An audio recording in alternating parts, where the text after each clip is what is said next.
instead of saying, did you like it? You could say nothing.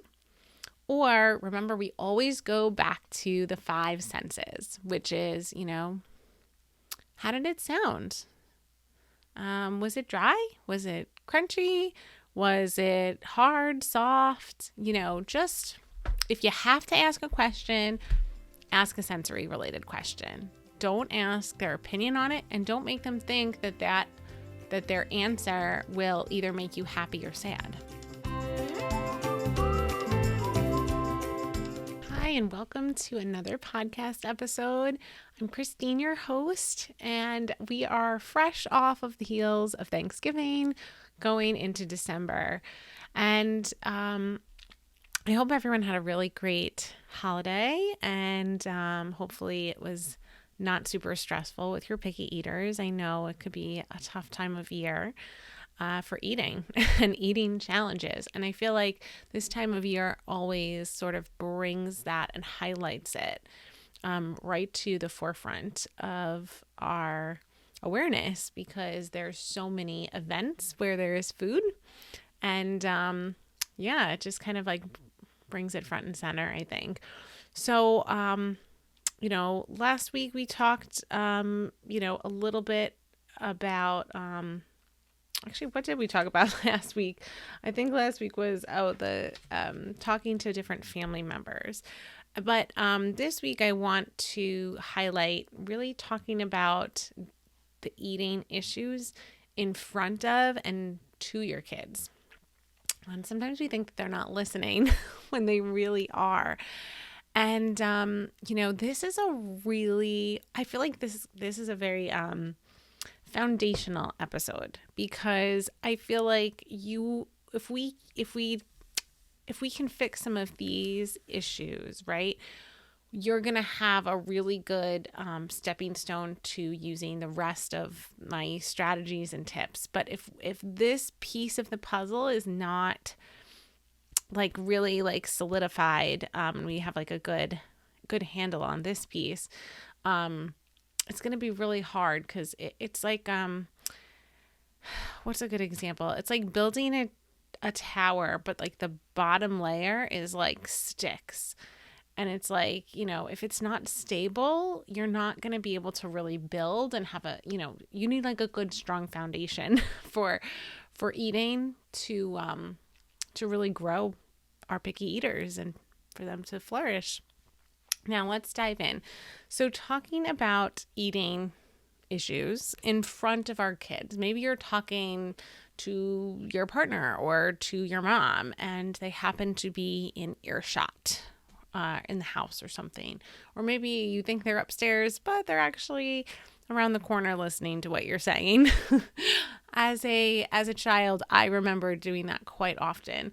I would listen at the top of the steps and I'd try to hear what my parents were talking about. Sometimes they were talking about a vacation they were planning, or they were talking about something that happened that day. And I was always so like curious and sneaky. So I'm sure kids haven't changed that much. They're probably just as sneaky as they were when I was a kid. So got to be really careful about talking about food stuff in front of kids.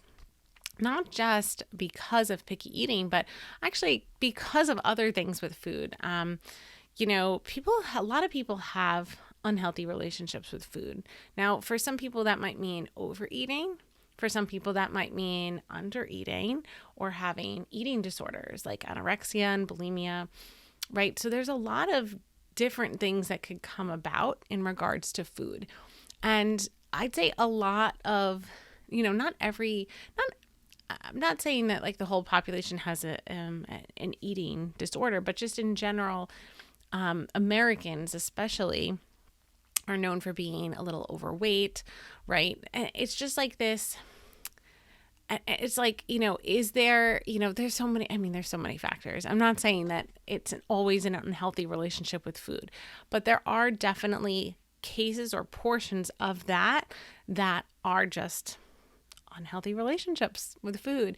And of course, these relationships and this programming is almost always goes back to our childhood. and our experiences, and how our emotions and things that affected us. And uncovering that is really, really huge in sort of fixing that problem, recovering, and, flourishing. It's never too late to change your relationship, especially with food.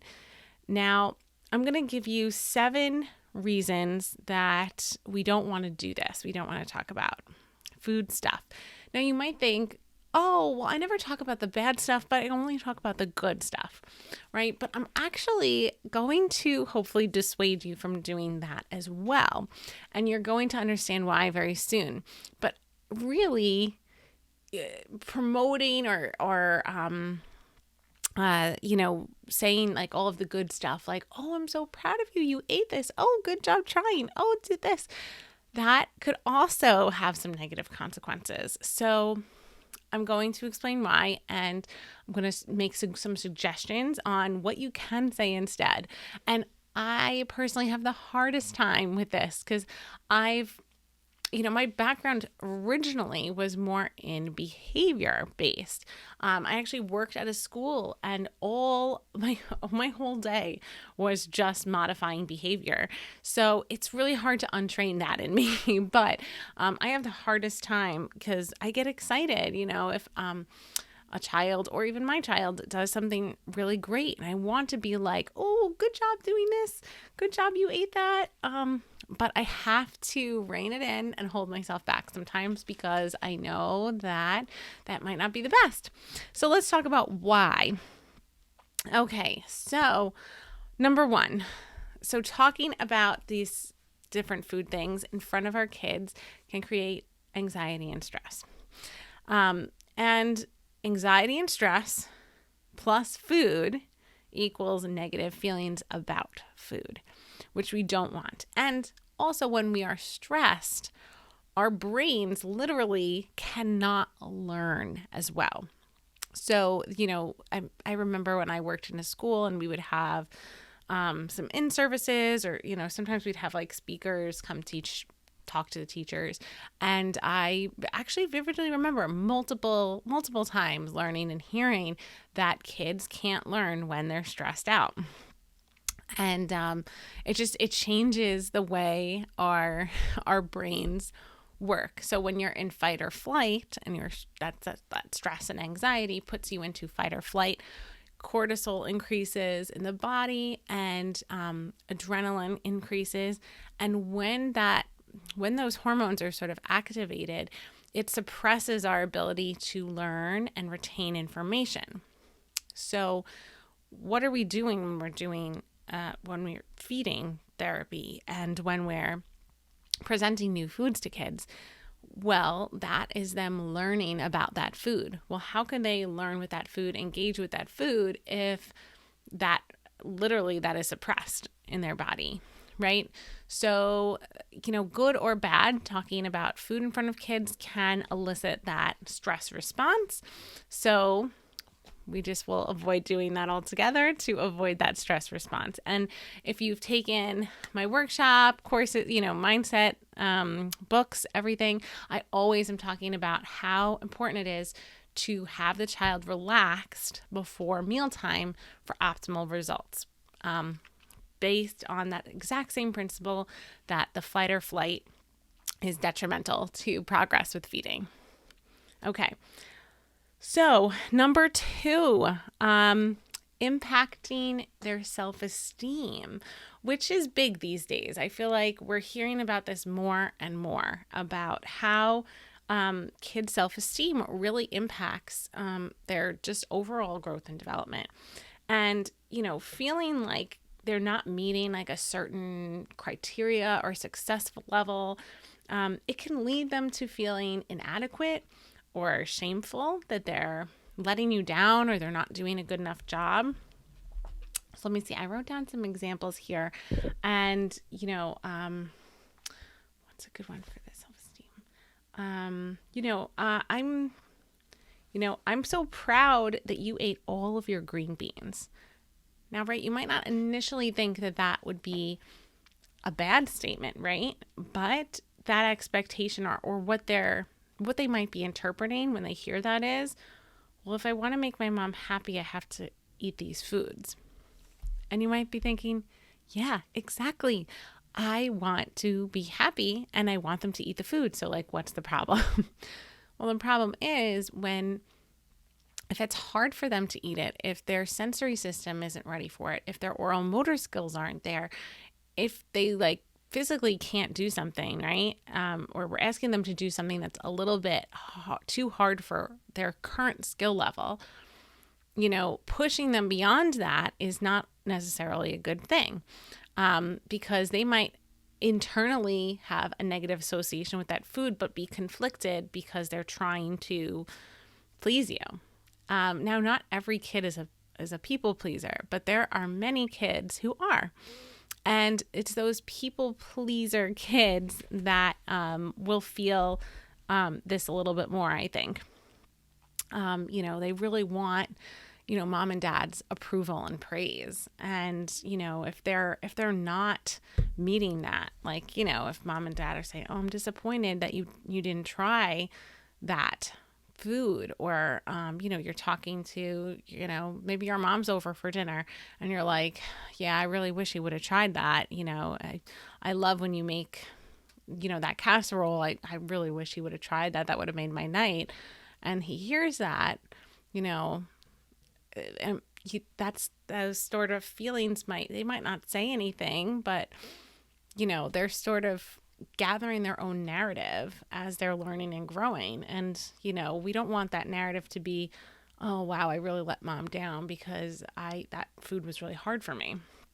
Right. I always equate it to like skiing, because skiing, it's not something I've done often. And if you've ever attempted skiing, you know that like the double black diamond is the hardest, most treacherous, steepest hill. And sometimes it's like we're asking kids to get on the double black diamond before they've mastered the bunny slope.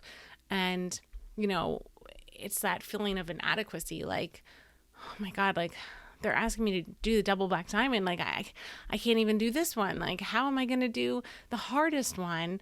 I'm never going to be that great. I'll always fall short of those expectations, and that could hurt our self-esteem. And it does in some kids, not every kid, right? Not all of these, right? I'm going to give you 7 things today, and not every single one is going to come from you saying something to your kid, right? Every kid's different, but these are 7 things that could potentially arise, and there could be more than one. Every kid's different, So these are just some things to think about and look out for. Number 3, it can promote unhealthy eating habits, which goes back to the self-esteem, right? So when there's an emotional impact, it can lead to emotional eating, resistance to eating or trying certain foods, or develop a negative feeling about meal times just in general.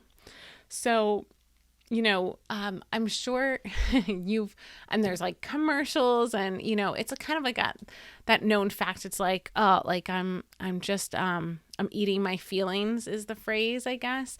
And it's like, some people find a comfort in eating certain foods like the ice cream, or they might, go through popcorn. And it's just that emotional, mindless eating where you're like, I'm just going to eat this until I feel better. I'm just going to eat this until I feel better. And, we don't want that to happen, of course.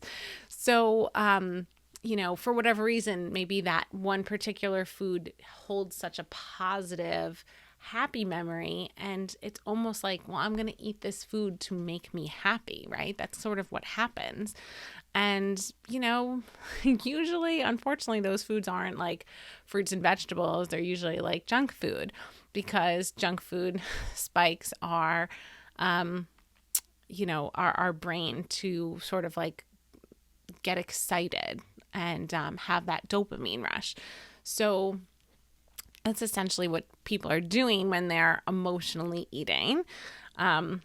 Now, of course, it could also result in resisting to certain foods, or just like not having a positive view of mealtime. Like, oh man, this is that time of day where I always like let mom down, right? It's just like a negative association with meal times. And that is literally the opposite of what we are trying to do when we're growing healthy eaters. We are trying to reprogram them, associate positive things with meal times, right?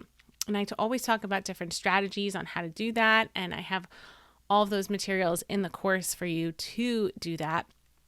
But, we definitely don't want to be contributing to the problem, right? So sometimes we don't even know, right? If you don't know that you're contributing to the problem, then, that's hard. That's why I always feel like knowledge is power, and why I love empowering parents to know things, because once you know, you can't unknow. And when you know better, you do better. Right? That's my attitude. That's my perspective on it. Okay, now number 4, it could diminish trust and communication. Now, negative and positive comments can both erode trust. All right, kids can be less likely to even talk about their preferences, dislikes, concerns, right? So now this is where we get a lot of parents who will say, I don't understand. Like, they'll try it, they tell me they like it, and then they don't eat it anymore. Like, they only take that one bite. Like, what's up with that? That goes back to this, this mindset thing that I'm talking about here. So, like, if you normally would say something like, did you like it? Right? And this is a real hard one for me personally. So I am right there with you guys. I am not like perfect at all of these. But did you like it? Right? Do you try something? And maybe you have an excited look on your face, right? There's a lot of like subtle, nonverbal cues even. It doesn't even have to be something you say. It might be like an expected look that you give them. And, what do you think they're supposed to say, right? If you were at someone's house and they were like, how do you like the chicken? What are you going to say? Oh, it's a little dry. Try again next time, right? You're probably not going to say that, even if it's true. You're going to say, I love it. It's great, right? That's what your kids are doing. They're people pleasing. And they want to give you the answer that they think that you want to hear, because they want you to be happy. Oh, aren't our kids the best? They want us to be happy. Now, but that alone, right? So you're not going to get that honest answer of, well, what is it that you don't like about it? Because it's like, well, not like, what? Not like, of course I love it, right? You want me to love it. Of course I love it, right? So you're going to have that, and it's like, oh, I just wish I knew what they didn't like about it. Is it too dry? Is it too sticky? Is it too wet? Is it too red? Is it too brown? That's where you're not going to hear that information that might be key to sort of unlocking some of the problems that you're seeing. But, when you can say something like, well, first of all, I would say nothing in that situation. Instead of saying, did you like it? You could say nothing. Or remember, we always go back to the 5 senses, which is, how did it sound? Was it dry? Was it crunchy? Was it hard, soft? Just... if you have to ask a question, ask a sensory related question. Don't ask their opinion on it, and don't make them think that their answer will either make you happy or sad. That's basically what I'm saying here. Number 5, associating food with punishment. Now, this won't be in every case for sure, but if negative comments are coupled with a punishment or restrictions, the child might associate food with punishment. So for an example of this might be, I told you no dessert unless you finished, right? So that's like a punishment, because even though they would be getting what they wanted, they'd have to do something they didn't want first. And that's that punishment piece. And that's that negative association with food. Like, they made me eat this one first. I hate this one, right? That's only going to make them hate it more. So, and of course, I know not every parent does that, right? But there is that sometimes, that almost like that bribery or that pre-contract where you're setting them up for, well, you can get this, it's your choice, but it's really not always their choice, because, it is and it isn't. You might say, well, it's their choice. They can either eat it and get what they want, or not eat it and they don't get what they want. But sometimes what they want is really like a powerful motivator, and they might eat it, but you're still creating that negative association with that food. So it's backfiring anyway. So you might think that you won that one battle, but you've lost the war. So that's why our words are incredibly, incredibly important in this whole equation of figuring out picky eating. Because, just because you got them to try it that once, even if there was a chance that they did like it, they might still resist, because there was this strong control factor, which is going to be another one that we are going to talk about, is that power struggle. Okay, so 6, before the power struggle. And actually, before I get into 6, really quick, if you are not even sure if your kid is struggling enough to, warrant help, go to www.pickyeaters, eaters with an S, pickyeaterstest.com. pickyeaterstest.com, and take our 2-minute quiz, and it will give you some guidance on what next steps to take, if any. Sometimes it's not too serious, and we just give you a couple of strategies, and if there's more that we think there's a lot of red flags that we're seeing, it'll send you to different resources. So it's really great. Definitely check it out. So diving into number 6, limiting food exploration, right? So this comes with a fear of judgment.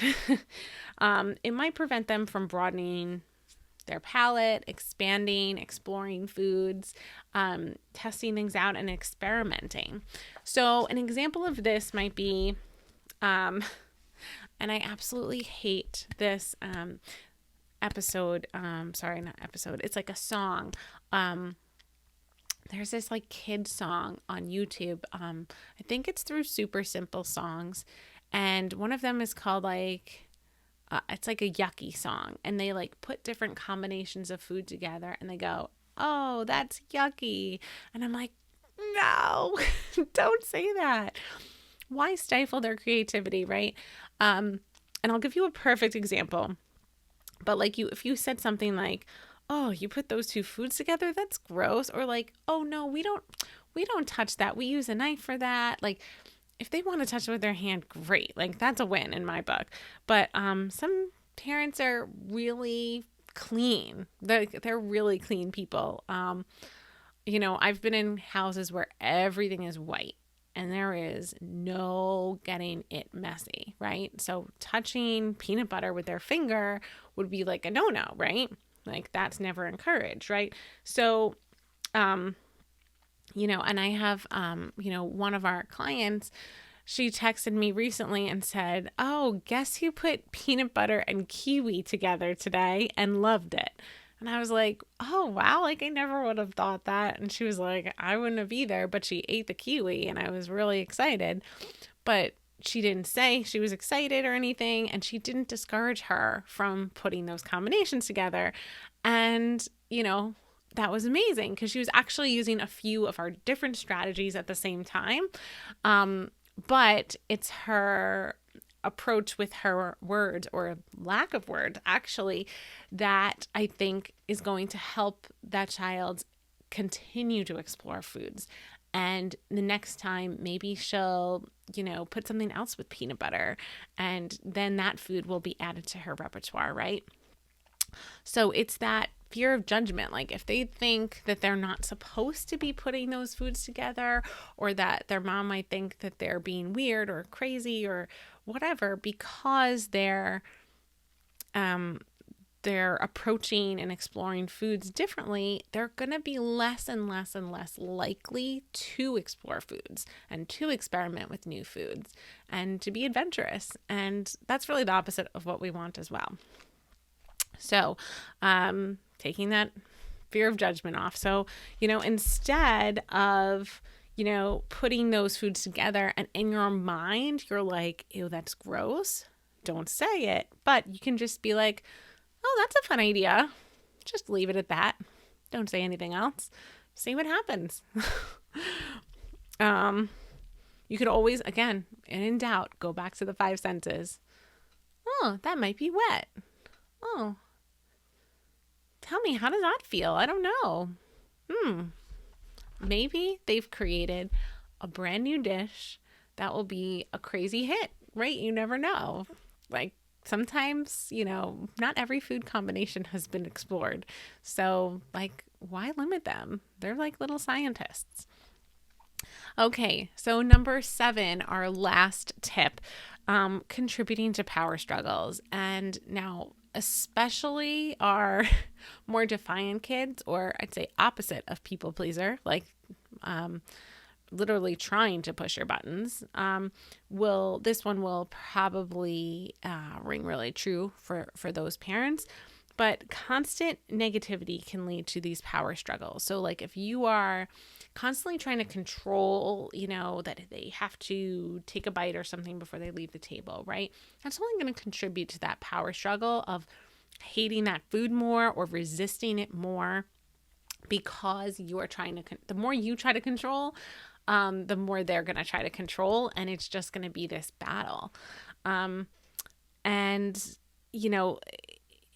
more we give attention to something, the more we focus on it, think about it, talk about it, that will grow. And the word is actually appreciate, right?